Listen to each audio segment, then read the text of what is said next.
오늘은 너 안에 나 있니? 라는 말씀의 제목으로 우리가 함께 은혜의 말씀을 나누기를 원합니다. 오늘 우리가 읽은 본문은 참 유명한 본문이기도 합니다. 그죠? 그래서 오늘 본문을 흔히 포도나무 비유라고 명칭되는 불려지는 부분입니다. 설교에 앞서서 이 비유란 무엇인가에 대해서 제가 잠시 말씀드리겠습니다. 이 신약 성경에서 예수님께서는 오늘의 설교에 앞서서 이 비유법을 통해서 제자들이나 혹은 예수님의 말씀을 듣는 군중들에게 말씀하셨습니다. 이 사복음서에 보면요, 이 비유라는 게 47개 있습니다. 47개, 47개 나오는데, 그런 비유들 중에서는 선한 사마리아인, 반석 위에 지은 집, 씨 뿌리기, 열매 없는 무화과 나무, 겨자씨, 감추인 보화, 용서하지 않는 종, 방탕한 아들, 열처녀 등 많은 비유들이 있습니다. 이 47개의 비유 외에도 예수님께서는 이건 비유다라고 말씀하시는 것이, 이건 비유다라고 말씀하시는 것이 그 중에 30개고요. 비유라는 말을 사용하지 않았지만 이게 비유임에는 틀림없는 것이 17개. 그래서 총 47개 뿐만 아니라 비유라고 생각될 수 있는 말씀들도 참 많이 있습니다. 자, 그렇다면 여러분, 비유와 예화의 차이를 여러분 알고 계십니까? 예화, 비유는 예수님이 한 것, 예화는 목사가 한 것, 이렇게 설명하시면 안 됩니다. 예화라는 것은요, 설교를 이해할 수 있도록 돕는 이야기, 이렇게 말할 수 있습니다. 그러나 비유는요, 예화와는 비슷하지만 그 속에는 그 비유를 듣는 사람으로 어떠한 응답을 하도록 요청하고 있다는 것입니다.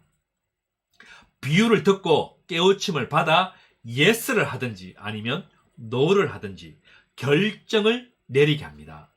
즉, 비유의 목적은요, 하나님의 나라를 바라는 영적인 눈 또는 깨우침을 열어주는 데 있습니다. 그렇다면 성경에서 사용하는 비유라는 것은 하나님의 뜻을 가진 세상의 이야기, 이렇게 말할 수가 있을 것입니다. 그래서 비유를 예화처럼 생각하시면 안 됩니다. 설교의 예화와 다르게 비유는요, 결코 쉬운 것이 아닙니다.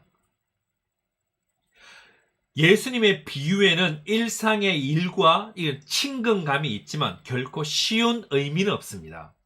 왜냐하면 이 예수님의 비유 속에 복음을 숨겨 놓았고요. 그 예수님의 비유 속에 하나님 나라를 감추어 두었기 때문입니다. 그래서 예수님께서 비유를 말씀하신 후에 꼭 붙여서 하시는 말씀이 있습니다. 귀 있는 자는 들을지어다 라고 말씀하신 것입니다. 이 부분을 읽으면서 우리는 생각합니다. 사람들이 다 귀가 있는데 왜 귀 있는 자는 들으라 라고 하지 않냐는 것입니다. 아마 이런 생각을 한 번쯤 해보았을 것입니다. 비유 속에 감추어진 복음, 비유 속에 감추어진 하나님 나라를 들을 수 있는 영적인 귀를 가진 자는 들으라 라는 말씀이며, 오늘 여기 모여 하나님의 말씀을 듣고 영적으로 깨어 살고자 하는 저희에게 하시는 말씀입니다. 오늘 우리가 읽은 본문은 포도나무 비유로 이렇게 알려져 있습니다. 방금 읽어보셨듯이 포도나무와 그리고 가지, 또 열매에 대한 비유입니다. 예수님은 포도나무이고 자신에게 붙어 있지 않은 가지들은 과감하게 잘라 버리시겠다고도 하셨습니다. 오늘 본문의 말씀을 묵상하다가 갑자기 이런 생각이 들었습니다. 예수님은 왜 하필 포도나무로 비유하셨을까입니다. 성전에서 사용되는 향기롭고 우아한 백향목도 있고요, 종려나무도 있는데 하필이면 포도나무였을까를 생각해 보았습니다. 사실 포도나무, 라고 불리지만 사실 포도나무는 나무라기보다는 넝쿨입니다. 그죠? 나무라 하면 자기 스스로 이렇게 지탱할 수 있는 이런 단단함도 있어야 되고 위로 쭉쭉 이렇게 자라나야 합니다. 그런데 포도나무는 가늘고 곱게 뻗지도 않기에 건축 자재로 쓰이는 목재뿐만 아니라 작은 집에 어떤 집에 쓰이는 도구도 사용될 수 없는 그런 것입니다. 말만 나무라고 하지 나무의 기능은 전혀 없기에 포도나무는요, 포도 수확하는 것 외에는 다른 어떤 목적으로도 사용될 만한 곳이 없습니다. 달고 맛있는 포도가 예수님이다라고 말씀하시는 것이 아니라, 비유하시는 것이 아니라 우리가 읽었던 그 본문에서 5절에서 보았듯이 예수님 자신이 포도나무라고 말합니다. 사람들은요, 포도 열매에 관심이 있지, 포도에 관심이 있지, 포도나무에는 관심이 없습니다. 포도 농사를 짓는 분이 아닌 이상 포도나무가 어떻게 생겼는지, 포도가 어떻게 자라는지에 대한 전혀 관심이 없습니다. 단지 우리는 포도 열매가 단맛이 어느 정도인가가 더 중요합니다. 그런데 예수님은 자신을 사람들의 이목을 끌 수 있는 열매라고 말하지 않고 포도나무라고 말합니다. 잘 아시다시피 포도나무는요, 곱게 자라지도 못하고 모양도 멋있지 않습니다. 말씀 그대로 아름다운 것이 없습니다. 이사야서 53장 2절 말씀입니다. 그는 주 앞에서 자라나기를 연한 순 같고 마른 땅에서 나온 뿌리 같아서 고운 모양도 없고 풍채도 없은즉 우리가 보기에 흠모할 만한 아름다운 것이 없도다. 구약에서 예수님에 대한 것을 예언하신 말씀입니다. 예수님은 자신을 포도나무로, 또 믿음의 사람들을 가지로 비유하셨습니다. 그런데 오늘 본문에서 예수님은 조금 무서운 말씀을 하셨습니다. 열매를 맺지 않으면 제거해 버리겠다고 하십니다. 2절 말씀입니다. 무릇 내게 붙어 있어 열매를 맺지 아니하는 가지는 아버지께서 그것을 제거해 버리시고, 무릇 열매를 맺는 가지는 더 열매를 맺게 하려 하여 그것을 깨끗하게 하시느니라. 2절에는요, 두 가지 종류의 가지가 있습니다. 하나는 무엇입니까?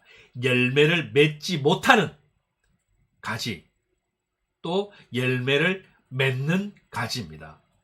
자, 이 두 가지 가운데에 열매를 맺지 못하는 가지는 하나님께서 어떻게 하시겠다고요? 제거의 대상이 되고요. 열매를 맺는 가지는 깨끗하게 하신다고 합니다. 자, 이 비유에서 우리가 포도나무의 가지라면 당신은 열매를 맺는 가지입니까? 아니면 열매를 맺지 못하는 가지입니까? 이 질문에 저부터 자신 있게 답하기 어렵습니다. 그래서 새로운 답을 만들어 보면 지금은 열매 맺지 못하지만 열매를 잘 맺기 위해 노력하는 가지라고 답할 수 있을 것 같습니다. 그런데 본문에서는요, 이런 앞으로 자라겠다는 가지에 대한 예외 규정이 없다는 것입니다. 그래서 결국 뭡니까? 열매 맺지 못한 나는, 열매 없는 나는 하나님께서 가차없이 제거해 버리신다 말하는 것입니까? 라는 의문이 생깁니다.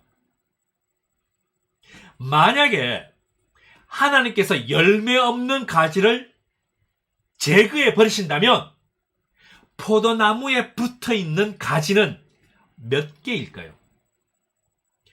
예수님께 붙어 있는 그리스도인은 과연 몇 명일까에 대한 질문입니다.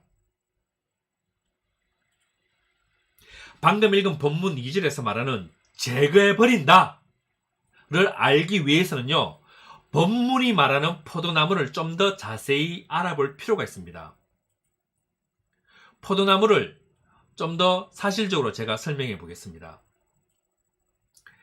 지금의 이 현대 농법, 지금의 현대 농법으로는 포도나무가 어떻게 되어 있습니까? 이렇게 Y자나 T자로 키웁니다. 그죠? 나무가 있고 가지를 이렇게 철사줄로 만들어서 Y자나 T자로 만들어서 넝쿨이 올라가게 합니다.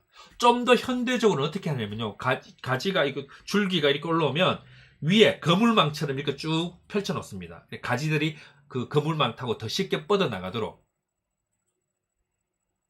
그래서 더 많은 광합성을 하도록 하는 농법으로 키웁니다. 하지만요, 오늘 지금 본문에서 말하는 포도나무 농법은 2000년 전입니다. 2000년 전. 지금의 농법처럼 생각하시면 안 됩니다. 2000년 전 포도나무는요, 말 그대로 나무가 아니라 넝쿨입니다. 2000년 전 이스라엘 사람들의 포도 재배는요, 오늘날과 달랐습니다. 그들은 2000년 전 그들은요, 포도를 땅에 딸기처럼, 딸기 넝쿨처럼 포도를 길렀습니다. 포도나무를 잡아주는 막대기도 없었습니다. 포도 넝쿨이 잘 자라도록 돕는 Y자형, T자형, 이런 거물망 이런 것이 없었습니다. 그냥 밭에 넝쿨처럼 자라겠습니다. 그런데 문제는 땅에 닿은 포도가 열매를 제대로 맺을 수 없는 데 있다는 것입니다. 비 오는 날 포도가 땅에 그대로 있으면서 어떻게 합니까? 썩게 될 것입니다. 땅에 넝쿨로 자라다 보니 가지가 열매를 맺으려 하는 것이 아니라 땅에 뿌리를 먼저 내리려 하기 때문에 열매를 맺기 어려웠습니다. 그래서 당시 농부들은요, 땅바닥에 닿아 있는 가지들, 땅바닥에 이렇게 닿아 있는 가지들을 적절하게 처리해 주어야만 했습니다.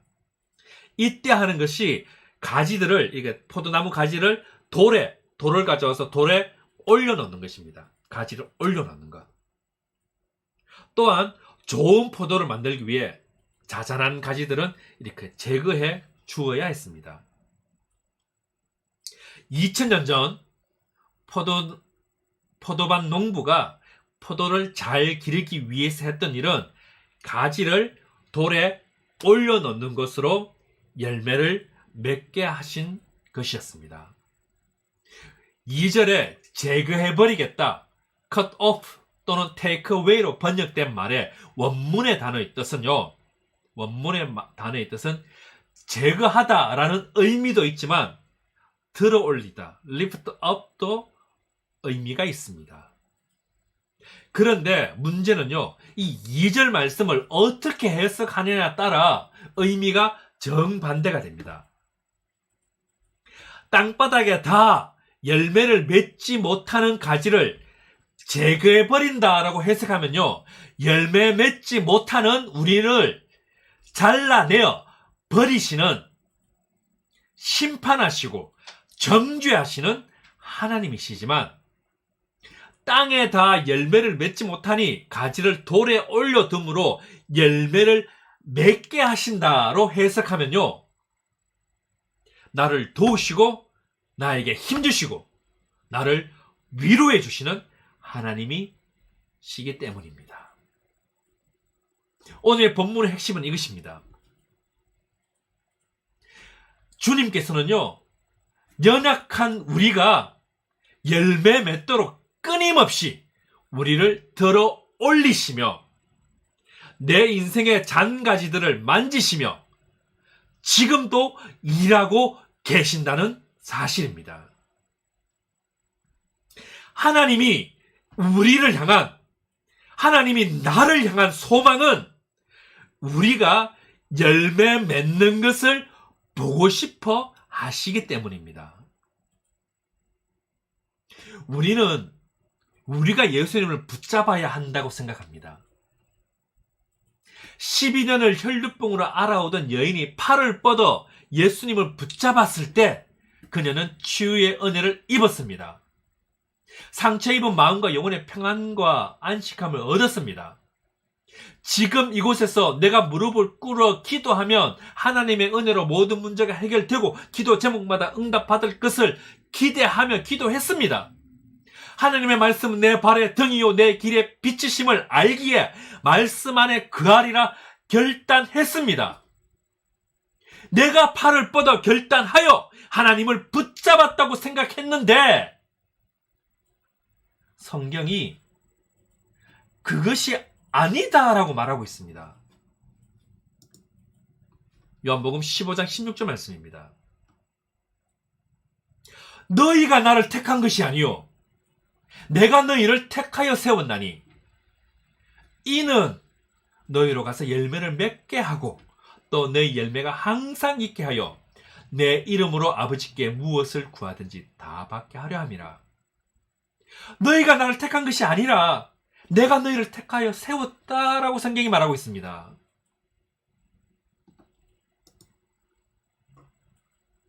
하나님께서 나에게 무엇입니까? 붙잡혀 주신 것입니다. 하나님께서 나를 기도하게 하셨습니다.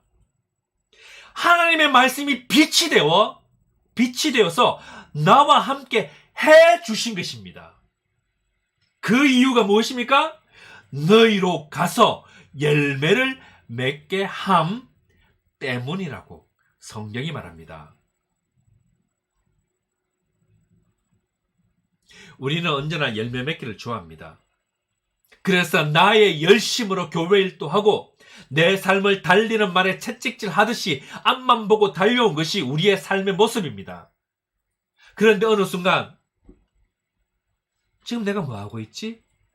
라는 생각이 들 때가 있습니다. 나는 지금 똑바로 가고 있는 것이 맞나? 지쳤다. 허무하다. 라는 감정이 내 속에서 끊임없이 올라올 때가 있습니다. 오늘날 모든 사람들이요, 이 땅에서 열심히 살아갑니다. 최선을 다해 살아가고 있습니다. 학교에서건 집에서건 회사에서건 열매, 즉 결과를 가지고 판단하는 세상에 살고 있습니다. 우리는 열심히 하면 다 되는 줄 압니다. 그런데 열심만으로는 안 됩니다. 이것은 신앙생활도 마찬가지입니다. 신앙생활도 열심히만 하면 되는 줄 아는데 그렇지 않습니다. 오늘 성경이 말하고 있는 부분이 무엇인지 우리는 더 자세히 살펴볼 필요가 있습니다. 4절과 5절 말씀입니다. 내 안에 거하라. 나도 너희 안에 거하리라. 가지가 포도나무에 붙어있지 아니하면 스스로 열매를 맺을 수 없음 같이 너희도 내 안에 있지 아니하면 그러하리라. 나는 포도나무요 너희는 가지라. 그가 내 안에 내가 그 안에 거하면 사람이 열매를 많이 맺나니 나를 떠나서는 너희가 아무것도 할 수 없음이라. 아멘. 스스로 열매를 맺을 수 없다. 너희가 아무것도 할 수 없다라고 하십니다. 즉 열매, 결과는 내가 만들어내지 못한다는 것입니다. 우리의 노력으로 얻어지는 열매는 없습니다. 12년을 혈루증으로 앓아오던 여인은 모든 노력으로 돈을 사용했고 의사를 만났지만 고침을 받지 못했습니다. 솔로몬은 이스라엘의 번영을 위해 많은 정책을 내었고 개편하였지만 자기가 죽은 후 나라가 두 개로 나눠지게 되었습니다. 앞이 전혀 보이지 않는 깜깜한 인생길에 내일을 예상하고 한 발자국 앞을 예상해서 움직였겠지만 여전히 깜깜한 것은 사실입니다. 우리 인생은요, 스스로 열매 맺을 수가 없습니다. 이런 우리 인생 가운데 예수님은 팔을 뻗어 잡힐 만한 곳에 계셔서 치료하셨고요. 하나님의 백성이라 일컬음을 받는 지금 이곳에서 기도하면 그 땅을 고치겠다 하셨고, 깜깜함 속에 빛으로 오셔서 길을 보여주시고 인도해 주십니다. 하나님께서 이렇게 하시는 이유가 무엇입니까? 우리 인생은 우리 스스로 열매 맺을 수 없음을 아시고, 하나님을 떠나서는 우리 인생들이 아무것도 할 수 없음을 아시기 때문입니다. 그래서 우리 인생이 열매를 맺게 해주시기 위함입니다. 열매 없는 가지는 제거하시는 하나님이 아니십니다. 열매 없는 가지는 6절처럼 불에 던져 사르시는 하나님이 아닙니다. 열매 없는 가지는 들어 올려 돌 위에 옮겨두어 열매를 맺게 하시고, 열매를 맺고 있는 가지는 더 많은 열매를 맺도록 깨끗하게 하십니다. 즉, 더 특별한 관심으로 지켜 보호하신다는 사실입니다. 자, 그렇다면 어떤 가지들이 불에 던져집니까? 6절 말씀입니다. 사람이 내 안에 거하지 아니하면 가지처럼 밖에 버려져 마르나니 사람들이 그것을 모아다가 불에 던져 사르느니라. 사람이 내 안에 거하지 않을 때입니다. 사람이 내 안에, 주 안에 거하지 않을 때, 불에 던져지는 가지는요, 열매 없는 가지가 아닙니다. 불에 던져지는 가지는 주를 위해 아무것도 헌신하지 않고, 아무것도 결단하지 않고, 아무것도 드리지 못한 가지가 아니라 하나님 안에 거하지 않는 가지입니다. 하나님 안에 거하지 않는 가지. 오늘 본문에요, 아내란 단어가 몇 번인지 여러분 나중에 예배 끝나고 한번 헤아려 보십시오. 읽어보면서 아내가 몇 번 나오는지. 하나님께서 원하시는 것은요, 가지인 우리가 포도나무인 예수님께 붙어 있는 것입니다. 가지가 나무에 붙어 있기만 하면 들어 올려서 열매 맺게 하시고, 열매 맺는 것은 더 맺게 해주십니다. 내가 열매를 맺었는가, 맺지 않았는가로 나를 판단하지 않으십니다. 오늘의 본문의 배경, 오늘 우리가 읽었던 본문의 배경은요, 예수님께서 제자들과 마지막 6월절 만찬을 할 때입니다. 마지막 6월절 만찬. 그때 이제 예수님은요, 십자가에서 나의 죄를 인해 죽으셔야 합니다. 예수님께서 지난 3년 동안 제자들과 함께 지내면서 말씀을 가르치고 삶의 본을 보이셨습니다. 그런데 이런 제자들 중에 한 명은요, 은 30에 예수님을 팔아 넘기게 되고요, 또 한 명의 제자는 예수님을 부인할 뿐만 아니라 저주까지 합니다. 그렇다고 그러면 다른 제자들은 괜찮았느냐? 그것도 아닙니다. 다 흩어지게 될 것입니다. 이런 것을 알고 계시던 예수님이 제자들에게 그 열매로 판단하신다면 베드로도요, 불에 던져져야 하고요, 예수님의 부활을 의심했던 도마도 불에 던져져야 하고요. 모든 제자들이 불에 던져져야 마땅할 것입니다. 하지만 농부이신 하나님은 포도나무인 예수님께 그럼에도 불구하고 붙어있는 제자들을 품으셨고 앞으로 맺어질 열매를 기대하셨습니다. 낙심에 빠져 다시 고기 잡으러 갔던 베드로와 그의 친구들도 말씀을 기억하고 다시 예수님께서 가까이 오셨을 때 그들은 예수님을 붙잡았습니다. 엠마오로 가는 제자들도요, 말씀을 기억하고 가슴이 뜨거워졌습니다.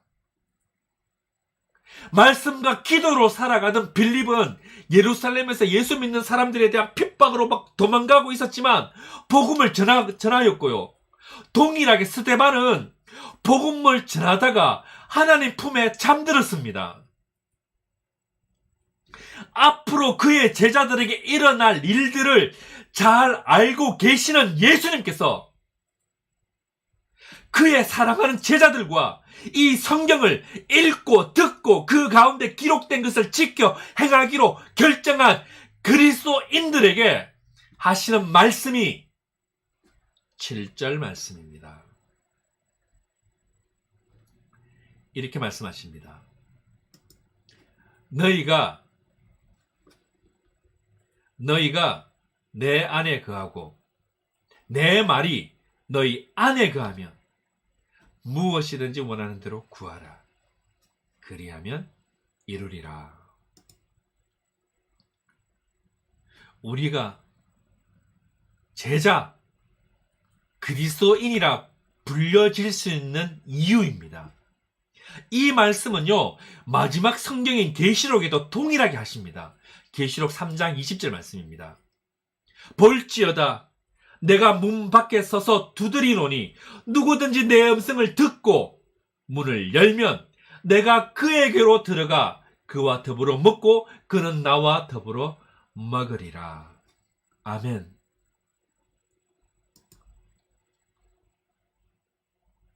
이 성경의 말씀이 당신 속에서 살아 숨쉰다면 당신은 열매를 맺게 되어 있습니다. 당신의 노력으로, 나의 노력으로 맺는 것이 아니라 예수님께서 맺게 해 주실 것입니다. 그렇다면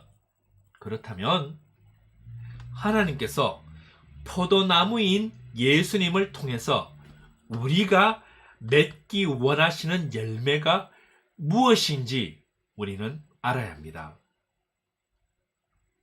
하나님께서 우리를 통해, 나를 통해 맺기 원하시는 열매는 당신이 학위를 받고 부자가 되고 승진하고 권력의 정점에 올라가는 것이 아닙니다. 하나님께서 원하시는 열매는 사랑입니다. 8절에서 10절 말씀입니다. 너희가 열매를 많이 맺으면 내 아버지께서 영광을 받으실 것이요 너희는 내 제자가 되리라. 아버지께서 나를 사랑하신 것 같이 나도 너희를 사랑하였으니 나의 사랑 안에 거하라. 내가 아버지의 계명을 지켜 그의 사랑 안에 거하는 것 같이 너희도 내 계명을 지키면 내 사랑 안에 거하리라. 물론 지금 본문에서 말하는 열매를 이렇게 여러 가지로 해석할 수 있으나 예수님께서 이 말씀을 하신 의도는 분명히 사랑입니다. 17절 말씀을 또 보겠습니다. 내가 이것을 너희에게 명함은 너희로 서로 사랑하게 하려 함이라.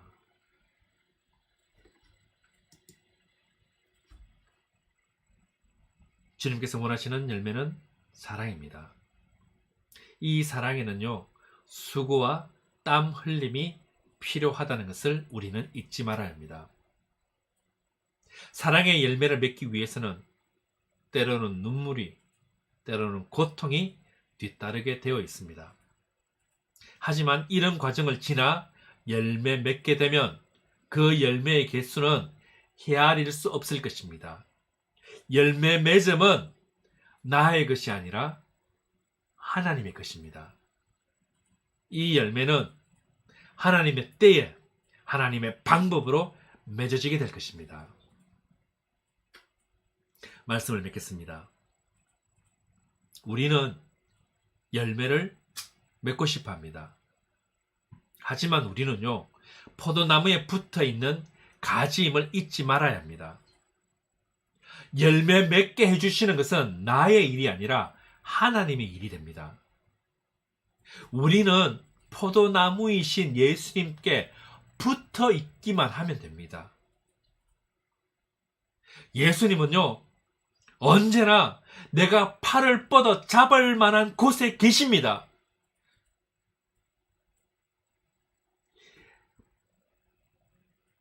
붙잡혀 주신 예수님의 은혜를 맛보아 알게 되면 사랑의 열매를 맺게 하십니다. 하나님의 백성이라 일컬음을 받는 우리가 지금 그곳에서 기도하면요, 하늘에서 듣고 응답하시며 고치시는 것을 알게 하여 사랑의 열매를 맺게 하실 것입니다. 깜깜한 내 인생에 빛이 되어서 내 앞길을 비춰주심을 알게 하여 사랑의 열매를 맺기 바라십니다. 우리가 예수 안에, 예수의 말씀이 우리 안에 있으면요, 언젠가 열매를 맺게 하실 것입니다. 우리는 포도나무에 붙어 있는 가지들입니다. 이것을 잊으시면 안 됩니다. 포도나무가 싫다고 떨어져 나가는 순간 우리는 고아와 같은 처지가 됩니다. 이런 우리를 너무나 잘 아시는 예수님께서 우리 곁에 임마누엘로 계실 것입니다. 요한복음 14장 18절 말씀입니다. 내가 너희를 고아와 같이 버려두지 아니하고 너희에게 오리라. 아멘. 주의 사랑으로 말씀드립니다. 말씀 안에 거하시기 바랍니다. 당신에게 열매 없음과 당신이 땅 위에서 힘들어하는 것을 주님이 더 잘 아십니다. 그래서 당신을 제거하는 것이 아니라 당신을 들어 올려서 열매 맺을 수 있게 하실 것입니다. 그리고 하나님께서 우리를 통해 찾으시는 열매는 사랑의 열매임을 기억하시기 바랍니다. 주님은 멀리 계시지 않습니다.